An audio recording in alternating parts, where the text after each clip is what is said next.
ಸನ್ಮಾನ್ಯ ರೆಡಿ ಅಧ್ಯಕ್ಷರೇ, ಇದೆಯಾ? ಇವತ್ತೇನು ಮಹರ್ಷಿ ವಾಲ್ಮೀಕಿ ಪರಿಶಿಷ್ಟ ಪಂಗಡ ಅಭಿವೃದ್ಧಿ ನಿಗಮದಿಂದ ಸುಮಾರು 187 ಕೋಟಿ 33 ಲಕ್ಷ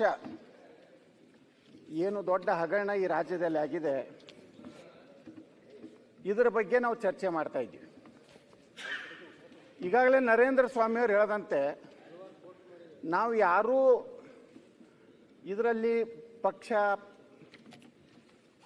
ನಮ್ಮ ಪಕ್ಷದ ನಾಯಕರು ಅವರ ಪಕ್ಷದ ನಾಯಕರು ಅನ್ನೋಂಥದ್ದನ್ನು ತರೋದು ಬೇಡ. ನಾವು ಎಲ್ಲರೂ ಒಪ್ಪಿಕೊಂಡು ಇವತ್ತು ನಾನು MLA ಆಗಬೇಕಾದ್ರೆ ಎಲ್ಲ ಜನಾಂಗದವ್ರು ಓಟ್ ಹಾಕಿದಾಗನೇ ಒಬ್ಬ MLA ಆಗ್ತಾನೆ.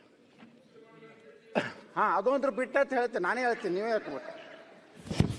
ಅದಕ್ಕೆ ಅಧ್ಯಕ್ಷರೇ, ಇವತ್ತು ಡಿಸ್ಟರ್ಬ್ ಮಾಡಬೇಡಿ, ಅವ್ರು ಮಾತಾಡ್ಲಿಕ್ಕೆ ಮುಗಿಸ್ಲಿ.